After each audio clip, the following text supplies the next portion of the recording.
Buenas tardes, alumnos. Soy el profesor Roberto Carabajal. Hoy tengo la carga de darles la clase sobre Fondo Monetario Internacional. Les anticipo que mi clase va a ser un fiel reflejo de un trabajo sobre el Fondo Monetario Internacional hecho por mí ya hace muchos años, pero que a pesar de su antigüedad mantiene una actualidad sobre aquellos, digamos, aspectos más importantes y básicos sobre el tema. Bien, el Fondo Monetario Internacional, dentro de sus antecedentes podemos señalar que nace como fruto de los acuerdos logrados en la conferencia de Bretton Woods, celebrado entre el 1 y el 20 de julio del año 1944, donde los Estados Reunidos discutían el documento titulado Proyecto preliminar de estatuto para la creación de un Fondo Monetario Internacional, que fue elaborado fundamentalmente por Estados Unidos y Gran Bretaña. En esta conferencia, desde su inicio, se manifestaron dos posiciones claramente diferentes, expresadas por Harry Dexter White por un lado, es el delegado norteamericano a la conferencia, y por el otro lado, John Maynard Keynes, representante del gobierno británico. Analicemos las posiciones de uno y de otro. Respecto a la posición de Keynes, presentaba algunas ideas innovadoras e interesantes. Por ejemplo, primero, el principio del adelanto en descubierto y la creación de un procedimiento para otorgar créditos a países en dificultades de liquidez. 2. La creación de una Unión Internacional de Compensación, facultada para dar asistencia financiera y para emitir moneda según las necesidades del comercio mundial. 3. Otorgamiento de manera automática a los países deficitarios de un medio de pago internacional que se llamaría Bancor. 4. Tanto los países deficitarios como los superavitarios serían corresponsables del ajuste, cargarían proporcionalmente con sus consecuencias. En el caso de los países excedentarios, se gravarían sus saldos acreedores en bancos.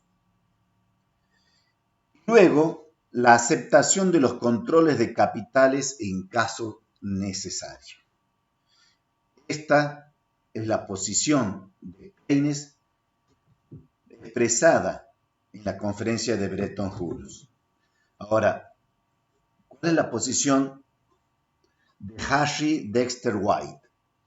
Bien, era menos ambiciosa y proponía fundamentalmente, primero, la creación de una unidad de cuenta llamada UNITAS, que a partir de una escritura contable permitía adquirir divisas.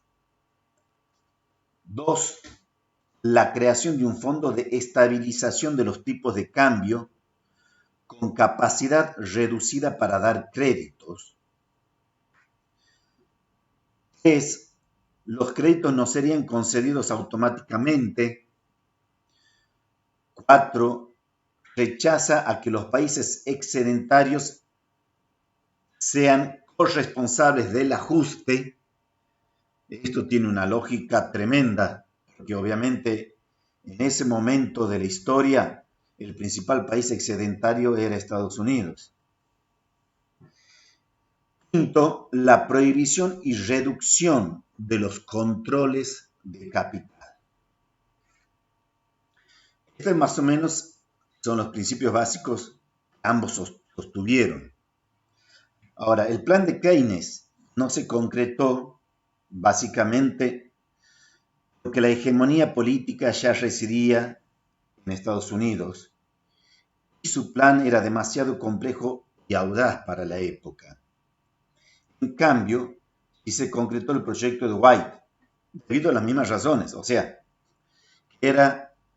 expresaba el deseo y el interés de Estados Unidos que era ya la potencia hegemónica. Y además porque Estados Unidos era consciente que tenía la divisa más fuerte de la posguerra, es el dólar, y también las mayores reservas de oro. Era el principal aportante a la nueva institución, por lo tanto, pretendía mantener esta posición por mucho tiempo y limitar sus responsabilidades. Apuntaba este plan a facilitar en beneficio de Estados Unidos el control de la consolidación de la situación nacida como fruto de la Segunda Guerra Mundial y que evidentemente favorecía a ese país.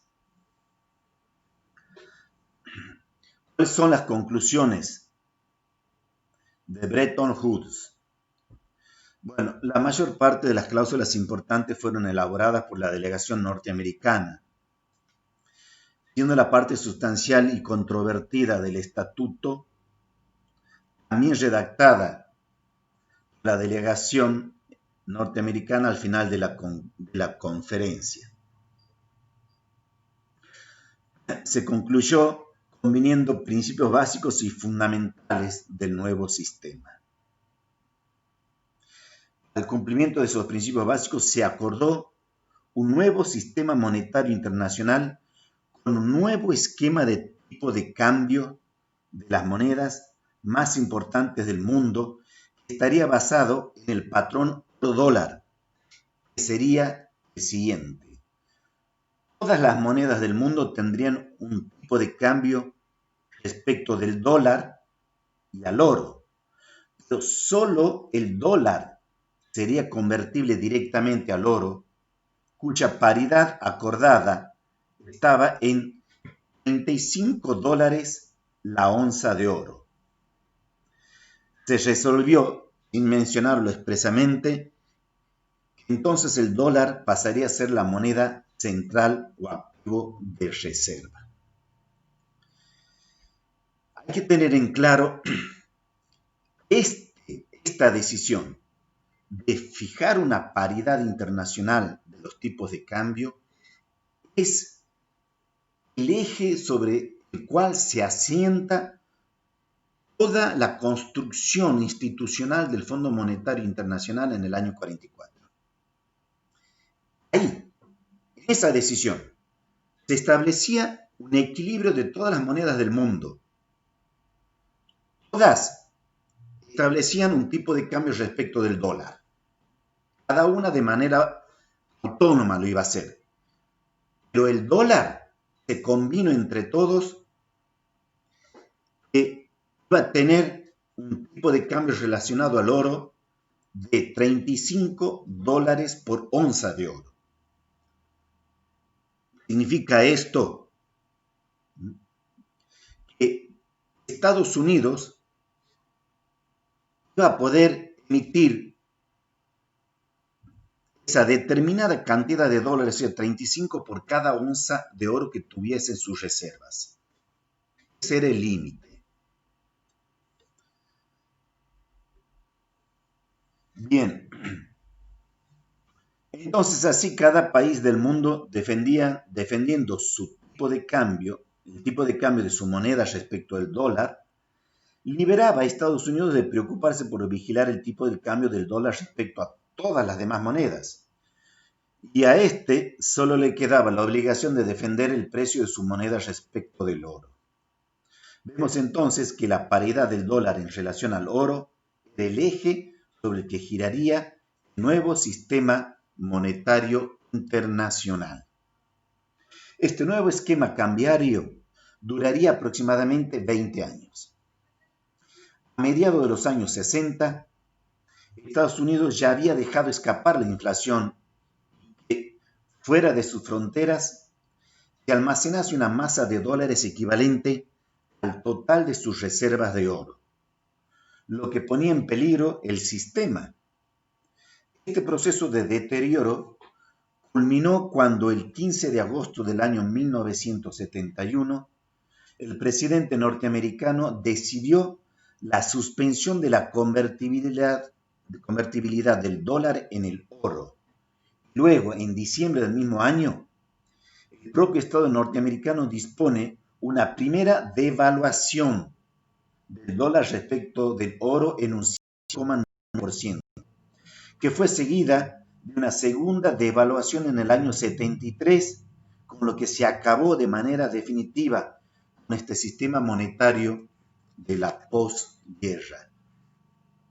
Como ven, estos hechos que les acabo de relatar, sobre todo estos últimos del año 73, nos dan la certeza de que la idea nacida en el 44 cuando se creó el Fondo Monetario Internacional ya terminó, concluyó, acabó, porque ese equilibrio que se había decidido en Bretton Woods desapareció, voló por los aires. A partir de ahora, del año 73 en adelante, ya no había limitación alguna respecto del gobierno norteamericano en lo que respecta a la cantidad de dólares que podía emitir.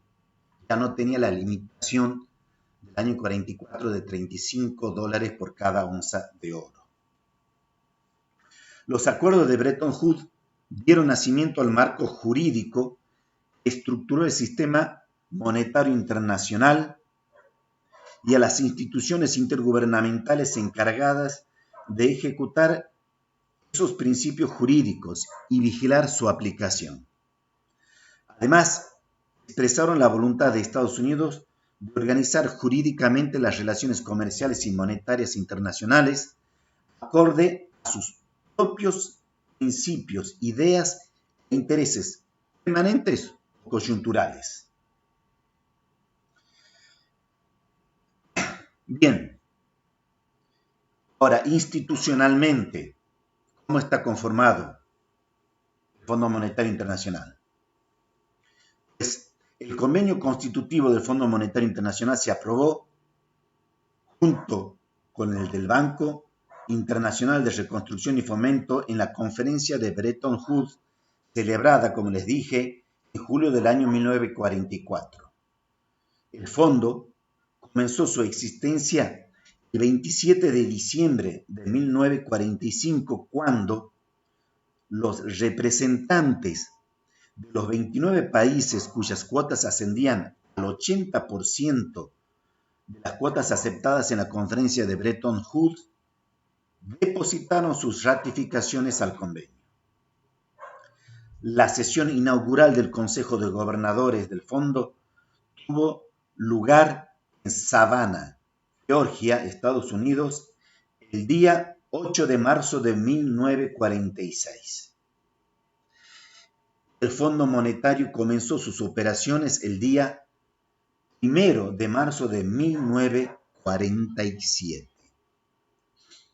El acuerdo, mediante el cual pasó a ser un organismo especializado de Naciones Unidas, fue aprobado por el Consejo de Gobernadores en septiembre de 1947 y entró en vigor el 15 de noviembre del mismo año, tras su aprobación por la Asamblea General de Naciones Unidas. El Fondo Monetario tiene su sede en Washington y el convenio ha sido reformado desde entonces en varias oportunidades. Bien.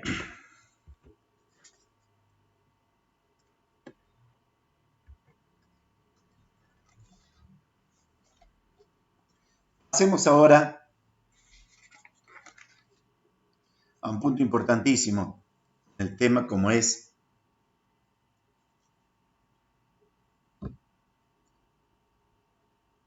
principios y fines del Fondo Monetario Internacional. Bueno, el Fondo Monetario fue conformado en su origen bajo 3 principios básicos, algunos de los cuales son mencionados también dentro de sus fines. 1. Igualdad entre los Estados miembros. El estatuto no prevé diferencias de trato en base al grado de desarrollo de cada Estado, ni entre países retrasados y desarrollados.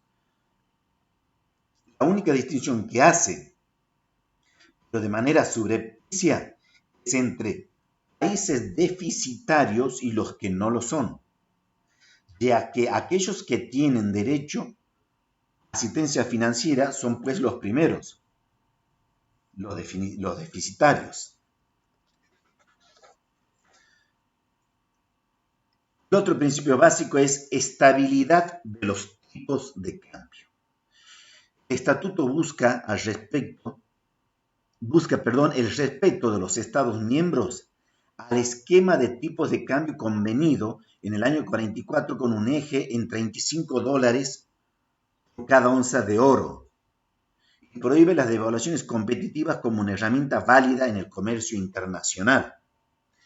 Bueno, respecto de esto, les acabo de comentar, el primero que devaluó y tiró por los aires este esquema fue Estados Unidos, cuando comenzó con sus devaluaciones del dólar respecto del oro en el año 71 y culminó en el año 73. Y por último, el tercer principio básico es la libertad de cambios. El estatuto busca que los Estados miembros se abstengan de imponer controles a la entrada y salida de capitales, impulsando la erradicación de los controles de cambio y el desmantelamiento de los ya existentes. Estos son los tres principios centrales, básicos, sobre los cuales gira toda la estructura institucional del Fondo Monetario. De suyo va a decirlos en la actualidad, al día de hoy, año 2020, podemos sostener algunos de sus principios. Bueno, fueron respetados con bastante flexibilidad y hoy en día se aceptan ciertas conductas de los estados que podría estar fuera del marco de estos tres principios básicos. Pero bien, la historia del Fondo Monetario Internacional y su desarrollo en cuanto a la conducta y la función que cumple en el marco de la economía internacional desde el año 44 hasta el día de hoy ha variado muchísimo. En cuanto a los fines, bien, los fines del Fondo Monetario son amplios y están preferentemente dirigidos a dos grandes objetivos, cuáles son los de favorecer los intercambios internacionales sobre una base monetaria multilateral y ayudar a los Estados miembros a equilibrar sus balanzas de pago. En el artículo 1 del Estatuto del Fondo Monetario se nos dice que, en concreto, los objetivos que él mismo se propone y que son los siguientes. A. Promover la cooperación monetaria internacional por medio de una institución permanente mediante un mecanismo de consultas y de colaboración en materia de problemas monetarios internacionales. B. Facilitar la expansión y el desarrollo armonioso del comercio internacional, contribuyendo así a la instauración y el mantenimiento de altos niveles de empleo, de ingresos reales y de un desarrollo de los recursos productivos de todos los Estados miembros, como objetivos primordiales de la política económica. C. Promover la estabilidad de los tipos de cambio, procurar que los Estados miembros mantengan relaciones cambiarias ordenadas, a evitar depreciaciones cambiarias competitivas. O sea, en otras palabras, uno de los fines es evitar el uso de las devaluaciones competitivas, como técnicamente se llama. B. Ayudar al establecimiento de un sistema multilateral de pagos para las transacciones corrientes entre los Estados miembros y a la eliminación de las restricciones de cambios que entorpezcan la expansión del comercio mundial. E. Inspirar confianza entre los Estados miembros poniendo a su disposición mediante garantías adecuadas los recursos del fondo y procurando así corregir los desequilibrios de sus balanzas de pago sin recurrir a medidas ruinosas para la prosperidad nacional e internacional. F. Conforme a los objetivos anteriores, acortar la duración y aminorar el grado de desequilibrio de la balanza de pago de los Estados miembros. El fondo se inspirará en los objetivos anteriores, según se dice también en el artículo 1, para todas las decisiones que tome dicha institución.